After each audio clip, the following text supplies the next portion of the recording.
Then the Lord rained upon Sodom and upon Gomorrah brimstone and fire from the Lord out of heaven. And he overthrew the cities and all the plain and all the inhabitants of the cities and that which grew upon the ground. But his wife looked back from behind him, and she became a pillar of salt.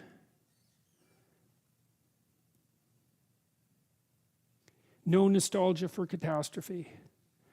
I think that's what that means, is that when you leave what's not good, you wash the dust off your feet and you don't look back. And that's a very harsh lesson. This is echoed a bit in the New Testament. The idea of the necessity for immediate action. These are some of the harsher words that Christ said. This is from Matthew 8. Christ is addressing a multitude and asking people to follow him, and a disciple comes up to him and says, "Lord, suffer me first to go and bury my father." Seems like a perfectly reasonable request. But Jesus said unto him, "Follow me, and let the dead bury their dead." This is from Matthew 12.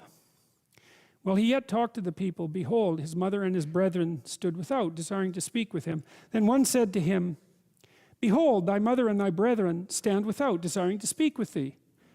But Jesus answered the one who was telling him and said, "Who is my mother and who is my brothers? For whosoever shall do the will of my Father which is in heaven, the same is my brother and sister and mother." Well, what does all that mean?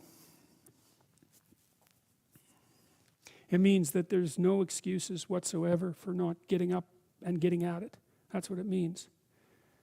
And it means that, it even means that when people are beset with a catastrophe, like let's say the death of their father, that they are prone to use that as an excuse for not going about the business that they should be going about. Because they can say to themselves, well, I would accept. And accept, there's always good reasons. I mean, believe me, there's always good reasons for not doing what you should. That's for sure. The reasons pile up day after day to not do what you should, especially because you're aiming at things in the future. You can put them off indefinitely, right? Because of the demands of the day. But these stories, they say a variety of things, you know, especially in combination. They say, when you leave somewhere terrible, do not look back. There's no nostalgia. That's the letting the dead parts of yourself go. And then if you're going to follow the good, there's no excuse not to do it, and it means no excuse whatsoever under any circumstances. And then it's taken even farther with regards to familial relationships. It is, you can't even let them stand in your way.